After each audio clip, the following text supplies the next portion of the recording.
सगळ्यात महत्वाची गोष्ट म्हणजे तुम्ही जर ह्याच्यामध्ये दोषी नसताल तर पहिल्या दिवशीपासून तुम्ही कशामुळे फरार झाले होते हा माझा विषय।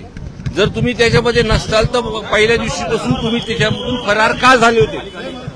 बरोबर, त्याचबरोबर एक महत्वाचा प्रश्न होतो की इतके दिवस 21 दिवस फरार होते परंतु पोलिसांना सापडत नाहीत आणि आदल्या दिवशी मुख्यमंत्र्यांची भेट धनंजय मुंडे घेतात आणि त्यानंतर दुसऱ्या दिवशी लगेच सरेंडर होतात। बघा, सगळ्यात महत्वाचा विषय ह्याच्यामध्ये हा आहे, जोपर्यंत हा गंभीर विषय महाराष्ट्राच्या समोर हा जेव्हा पहिल्यांदा मी हे जे कुणी गुन्हेगार आहेत ह्यांचे नावं घेऊन, मास्टर माइंडचे नावं घेऊन मी जे सर्वांसमोर बोललो, सर्व आमदार आमच्या जिल्ह्यातले सर्व पक्षाचे सभागृहामध्ये हे सर्वांनी विषय मांडल्यानंतर हा किती गंभीर विषय हा लक्षात आला। मग सरकार म्हणून जे पण काही पावलं उचलले त्याच्यामध्ये एसपींची बदली झाली। आज सुद्धा सीएम साहेबाला याच विषयावरती मी बोलायला आलो होतो की आज जो काही गुन्ह्यामध्ये त्यांना जे काही सरेंडर झाले आहेत तो खंडणीचा गुन्हा आहे आणि पहिल्या दिवशीपासून जे मी मागणी करतोय, एक तर हा खंडणीच्या गुन्ह्यामुळेच आपल्याला 302चा गुन्हा हा गुन्हे झालाय। या दोन्ही गुन्ह्यामध्ये कनेक्शन आहेत। आज सुद्धा मी त्यांना सीएम साहेबाला ही मागणी केली की त्यांना ही केस अंडर ट्रायल तुम्ही चालवा आणि दुसरा विषय जो 302 मध्ये कट कारस्थान म्हणून जे गुन्हे असतील, जे मोबाईलचे सीडीआर असतील, हे तपासून आपण त्यांच्यावर कारवाई करा। एवढं बोलल्यानंतर मुख्यमंत्री साहेबांनी मला सांगितलं काळजी करायची नाही, या विषयामध्ये जे कुणी आरोपी असतील, जे सीडीआर मध्ये ज्यांचे नाव असतील त्यांच्यावरती कारवाई होणार आहे।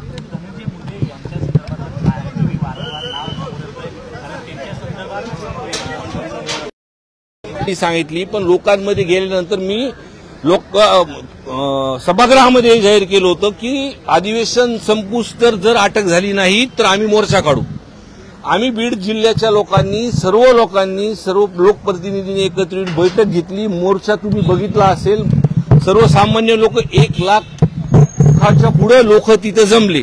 लोकांची ही सुद्धा मागणी आहे की जे काही तुम्ही प्रश्न विचारला आणि जे ह्याच्यामध्ये डिले होतात, तुम्हीच आता मला बोलताना सांगितले की धनंजय मुंडे साहेब मुख्यमंत्रीला भेटले,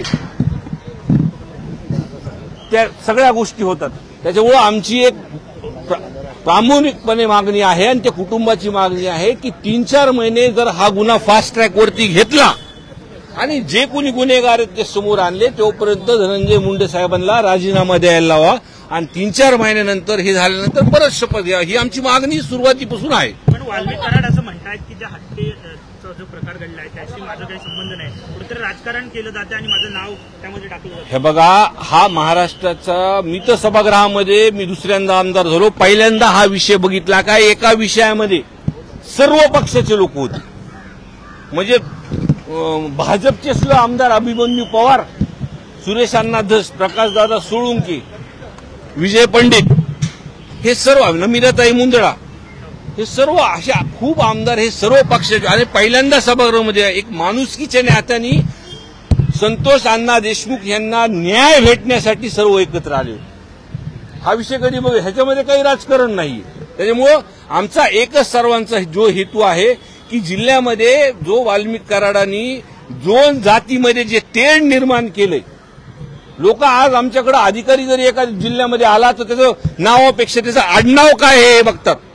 आणि माझ्यासारखा आमदार जिथं जातीचं तुम्ही हे सर्व गोष्टी म्हणता, ते पुरोगामी विचाराचा जिल्हा आहे माझा, मला दुसऱ्यांदा लोकांनी निवडून दिला आहे।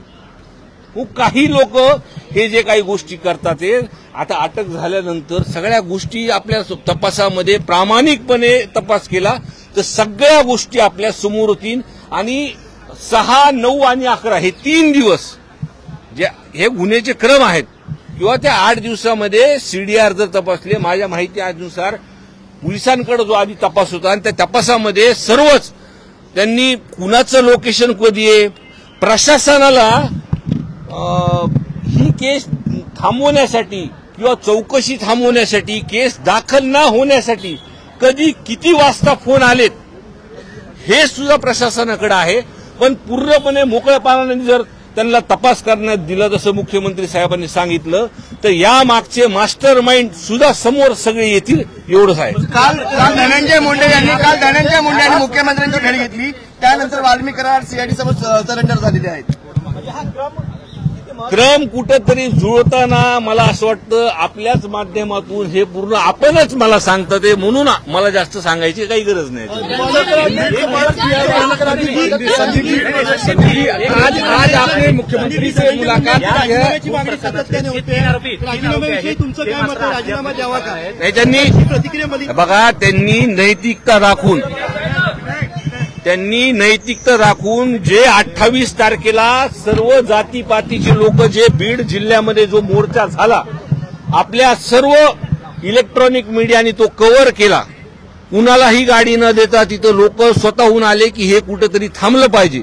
तर माझी अशी म्हणजे आमच्या सर्वांची इच्छा आहे की धनंजय मुंडे साहेबांनी नैतिकता त्यांची दाखवावी. जिल्ह्यामधली जी परिस्थिती आहे, लोकांची इच्छा आहे, त्यांनी हा तपास फास्ट ट्रॅकवर घेऊन त्यांनी राजीनामा द्यावा. प्रमुख आरोपी जे आहेत ते मात्र अद्याप फरार आहेत. कारण वाल्मिक कराडच्या नावाखाली मात्र या तिघांकडे दुर्लक्ष होतंय का? कारण त्यांनीच प्रामुख्याने खून केलेला आहे. हे बघा, हा जो ज्या पद्धतीने आता तपास चालू आहे, आज अटक झालेली आहे आणि काही गुन्हेगार सुद्धा फरार. मला तर असं अनावर आलं तर खरं आहे खोटं मला माहित नाही, पण जे काही प्रकार हा घडला, 2 मोबाईल त्यांचे सापडलेले आहेत. या 2 मोबाईलमध्ये सगळे सीडीआर हे आहे आणि ते सर्व घटनाक्रमचे व्हिडिओ सुद्धा आहेत. म्हणजे मला जी माहिती आली माझ्या काही लोकांकडून की त्याच्यामध्ये त्याला मारहाण करताना जास्त लोक आहेत. काही गोष्टी तपास जसा चालू आहे, काय चालू आहे, काही गोष्टी आता पुढे येतीलच लोक आपल्याला. संदीप जी हिंदी में आज मुख्यमंत्री से आपने मुलाकात की है वाल्मीकि करार को लेकर के, क्या है मामला और खास करके ऐसे मराठी शेवटचा प्रश्न, बीड जिल्ह्याचं पालकमंत्रीपद हे मुख्यमंत्री देवेंद्र फडणवीस यांनी स्वीकारावं आणि बीडमधली जी गुन्हेगारी आहे, राज चोरी आहे, ती संपवावी त्यांनी.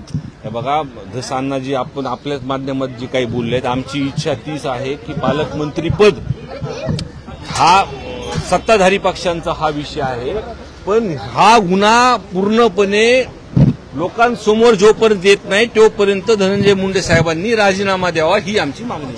संदीप जी आज मुख्यमंत्री से आपने मुलाकात की है वाल्मीकि करार को लेकर के, क्या बातचीत हुई और मुख्यमंत्री ने क्या मुख्यमंत्री साहब से मैंने आज उन्होंने मुझे वक्त दिया, मुझसे बात की. मैंने उनको इतना ही कहा कि आज जो आपने सभागृह में हम सभी ने जो बात ली उस पर आपने कहा, उसके बाद में उसमें एसपी की वहां पर नए एसपी साहब आए, 2-4 जो भी उन्होंने चार्ज लेने के बाद 2 नंबर जो धंधे थे वो बंद हो गए, कुछ लोग अटक हो गए, आज सरेंडर भी हो गए वाल्मीकि कराड़.